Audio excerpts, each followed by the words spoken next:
প্রকাশ বাবু, প্রকাশ বাবু, মেয়েরা মা হয়, মেয়েও হয়, শুধুমাত্র ভোগ্য বস্তু হয় না।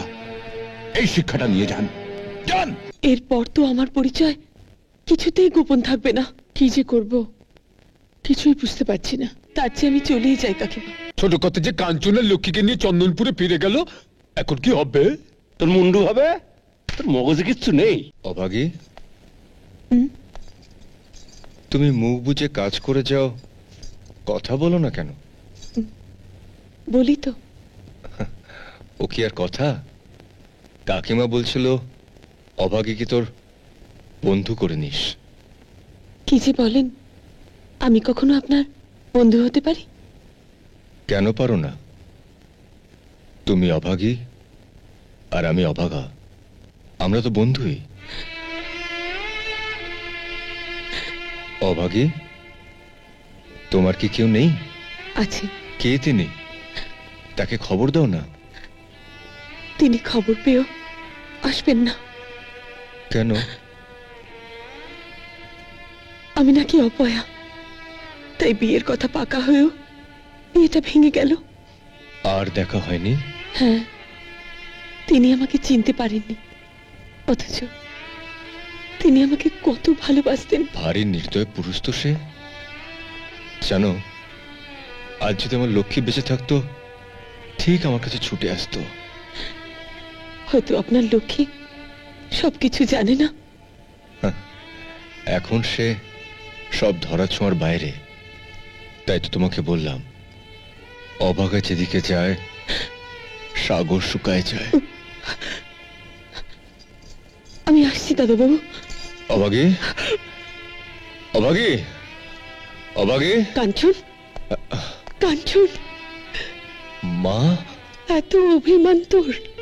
মায়ের কথা একবারও মনে পড়ে না? কে বললো মনে পড়ে না? আমি রোজই তো কাকিমাকে তোমার কথা জিজ্ঞেস করি। চন্দনপুরে ফিরে যাবি? আমায় ক্ষমা করো মা, চন্দনপুরে গেলেই আমার আবার সব অতীত মনে পড়ে যায়। যা না কাঞ্চন, মা নিজে তোকে নিয়ে যেতে এসেছেন। কাকিমা। না ছোট, থাক, ও তোর কাছেই থাক, ভালো থাক, সুখে থাক। আমি তোর কাছে হেরে গেছি রে ছোট বউ, আমি তোর কাছে হেরে গেছি। নিজেই যখন বুঝতে পেরে গেছো যে হেরে গেছো, তখন আর পৃথক হওয়ার কথা ভেবে লাভ কি? ছেলে নিয়ে শিবেন্দ্রকে আসতে বলে দিই। না গো, এখন না, এখনো ওদের আনার সময় হয়নি। যখন আনার সময় হবে আমি নিজে কি ওদের নিয়ে আসবো। খুব ভালো। বাবা মহাদেব যেন সেই দিনটি খুব তাড়াতাড়ি এনে দেন। তার আগে আমাকে একটু শিক্ষা দেবে না? ঈশ্বরের প্রতি এত অবজ্ঞা, এত অবিশ্বাস। লক্ষ্মীর কথা কিছু বলেছো নাকি? না। ওইটুকুই এখনো তোমার বাধা, তাই না? বাধা তো বটে, ওই মেয়েটার জন্যই তো কাঞ্চনের এই দশা। যাক, ডাইনি না বলে মেয়েটা বলেছ, এইটুকুই লক্ষ্মীর ভাগ্য। ভাগ্য এখনো নির্ধারিত হয়নি। যেদিন হতভাগী আসবে সেদিন ভাগ্য কি তা বুঝবে। লক্ষ্মী কিন্তু শিবেরই মেয়ে। সেই দেবী লক্ষ্মী এই মেয়ে নয়, নইলে কি শিব ঠাকুর চুপ করে বসে থাকতেন? তোমার গুণধর ছেলে তোমার পথে বসিয়ে দিল। সামান্য গুড়ের ব্যবসা, তাতেও লোকসান। ও, এখন আমার গুণধর ছেলে হলো, আর ছেলের বিয়ে দেওয়ার সময় তখন তোমার ছেলে ছিল। আসুক সে, আজ ওর একদিন কি আমার একদিন। এই ব্যবসা তুমি করলেও লোকসান হতো। তুমি ব্যবসার কি বোঝো শুনি? ব্যবসা বুঝি না, কিন্তু ধর্ম বুঝি। পাপের অর্থে কি পুণ্য অর্জন করা যায়? কিভাবে তুমি এই টাকা এনেছিলে তোমার মনে নেই? আরে আমি কেন আনবো, বড় গিনি আমাকে দিয়েছিলেন। এবারে বড় গিন্নির কাছে যাও, হাতে হাত করা পড়ুক। ধর্মের কল বাতাসে নড়ে, বুঝলে? বাবা, বাবা, বাবা, বাবা, বাবা, বাবা। ষাঁড়ের মতো চেঁচাচ্ছিস কেন? কি হয়েছে কি? দারুণ খবর আছে, শিবেন্দ্র রায় সদরে বাস করছে। দেখ আছে? দেখো কেমন লাগে। তুই কি করে জানলি? আমি নিজের চোখে দেখেছি, সদরে বাড়িতে ঢুকছেন। দেখো কেমন লাগে। আর কিছু খবর পেলি? হ্যাঁ, কাঞ্চন এখন আর চন্দনপুরে থাকে না, কোথায় থাকে? শিবেন্দ্র বাবুর কাছে একটা সেবাদাসী আছে। ও, জানো বাবা, কাঞ্চন নাকি আজকাল অন্ধ হয়ে গেছে, দেখ কেমন লাগে। হায় ভগবান, তুই হাসতে হাসতে এত বড় খবরটা বলতে পারলি নকুল? বাহ, এখন কে সাক্ষী দেবে মা, কে নিয়ে দেবে, ওকে মেরে ছিল, দেখো কেমন লাগে। বলি না, তোমার কথাটাই আমি তোমাকে ফিরিয়ে দিলাম। কি কথা? ওই যে ধর্মের কল বাতাসে নড়ে, নড়ছে নড়ছে, ভীষণ ভাবে নড়ছে। এবার ওই কলেই আমি ওদের ফেলবো। হ্যাঁ রে অভাগী, তুই কি শুধু কাঞ্চনের ঘরদোর পরিষ্কার করবি আর ওর দেখাশোনা করবি? এ বাড়িতে আর কোনো কাজ নেই? না না কাকিমা, অভাগী আমার সঙ্গে অনেক গল্প করে। জানো কাকিমা, অভাগী না আমার মতনই দুঃখী। ওরও বিয়ে হতে হতে ভেঙে গেছিল। ও যাকে ভালোবাসতো সে নাকি ওকে চিনতেই পারে না। কিরে অভাগী,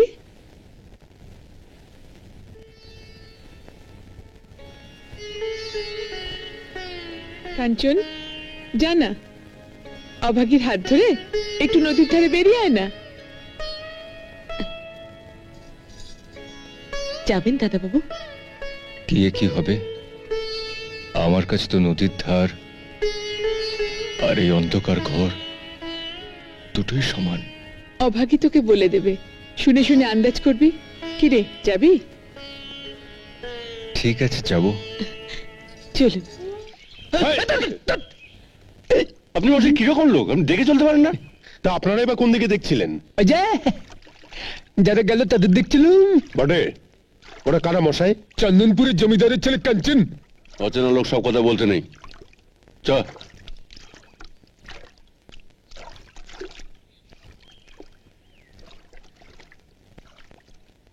আপনার কোথাও ভুল হয়েছে প্রকাশবাবু। লক্ষ্মী নামে এ বাড়িতে কেউ থাকে না। অভাগী নামে কি কেউ এখানে থাকে? যদি থাকেই তাতে আপনার প্রয়োজন কি? প্রয়োজনটা লক্ষ্মী এলেই জানা যাবে। আমি তার সঙ্গে কথা বলতে চাই।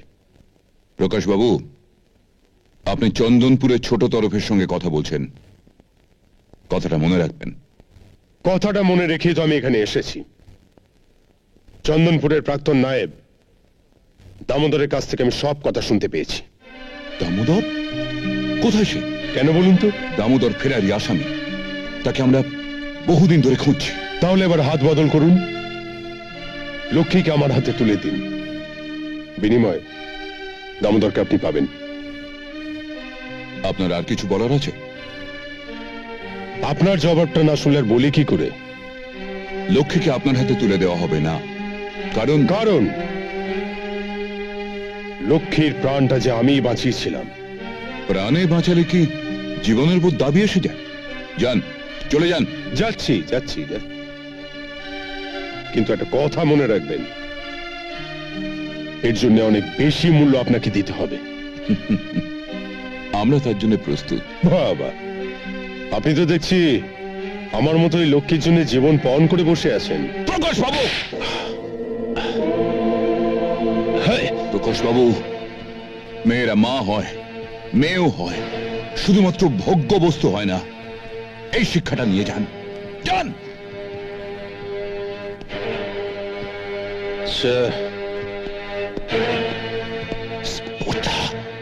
কাকিমা, এরপর তো আমার পরিচয় কিছুতেই গোপন থাকবে না। কি যে করব কিছুই বুঝতে পারছি না। তার চেয়ে আমি চলেই যাই কাকিমা। দেখছেন তো, বিপদ আমার পিছু ছাড়ছে না। লক্ষ্মী, তুই এখনো বিশ্বাস করিস তুই শিব ঠাকুরের মেয়ে? বিশ্বাস করি কাকিমা, এও জানি বাবা আমাকে পরীক্ষা করছেন। তাহলে তার কাছেই যা না, তার কাছে গিয়ে প্রার্থনা কর। তিনি যদি তোকে মুক্তি দেন। আমার মুক্তি নিয়ে আমি ভাবছি না কাকিমা। শেষ বোঝাপড়া আমি বাবার সঙ্গে করব। তারপর যদি চন্দনপুরের মানুষ আমাকে পুড়েও মারে, তাতেও আমার কোনো দুঃখ থাকবে না। ঠাকুর যেন শুধু কাঞ্চনকে ভালো করে দেন। কাকিমা, কাকিমা, এ তো আমার লক্ষ্মীর গলা। তার মানে অভাগী আমার আমার লক্ষ্মী লক্ষ্মী লক্ষ্মী কাকে ডাকছিস বাবা? কাকিমা কাকিমা লক্ষ্মী কি আমার ডাকে সাড়া দেবে না কাকিমা? লক্ষ্মী চলে গেছে কাঞ্চন, তোর মঙ্গলের জন্যই লক্ষ্মী চলে গেছে। আমার সেবা করার জন্য অভাগী এলো, আর আমার মঙ্গলের জন্য আমার লক্ষ্মী আমাকে ছেড়ে চলে গেল। চমৎকার কাকিমা, তুমি ওকে আটকাতে পারলে না। তুমিও কাঞ্চন, আমি লক্ষ্মীকে বলেছি যাতে ও ফিরে না আসে, তাই না কাকিমা? কাকাবুকে বলো কাল সকালে আমি চন্দনপুরে চলে যাব। কাঞ্চন, হ্যাঁ কাকিমা, তোমাদের এখানে থাকার স্বাদ আমার মিটে গেছে। মরতে যদি হয় আমাকে, আমি আমার ভিটিতে গিয়ে মরবো। আমি চলে যাব কাকিমা, আমি চলে যাব।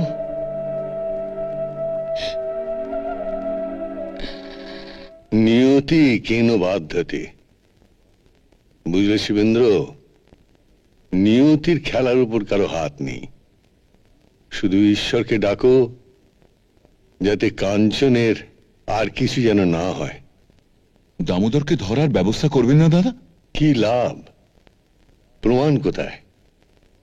লক্ষ্মী চলে গেল, কাঞ্চন দেখতে পায় না। কেন? বাদল আছে দাদা।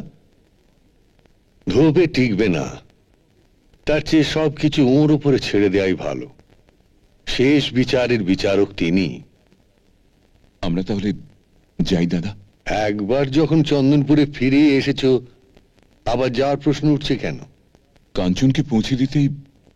হুম, কাঞ্চনই তোমাদের পৃথক করেছিল, আবার কাঞ্চনই তোমাদের ফেরত নিয়ে এসেছে। এখন আর সদরে যাওয়ার কথা মুখেও আনবে না। একা একা আমি হাঁপিয়ে উঠেছিলাম শিবেন্দ্র, আমি হাঁপিয়ে উঠেছিলাম। বাবা, ছোট কথা যে কাঞ্চনের লক্ষ্মীকে নিয়ে চন্দনপুরে ফিরে গেল, এখন কি হবে? তোর মুন্ডু হবে? তোর মগজে কিচ্ছু নেই। কাঁটা দিয়ে কাঁটা তুলবো নকুল। কি করে তুলবে বাবা? প্রকাশ বাবু ছোট কর্তার কাছে থাপ্পড় খেয়েছে না? হ্যাঁ, দেখো এখন কি হয়। কিচ্ছু হবে না। প্রকাশ বাবু লক্ষ্মীকে বিয়ে করতে চায়, হ্যাঁ, আর আমিও তাই চাই। হ্যাঁ, হ্যাঁ, বাবা তুমি লক্ষ্মীকে।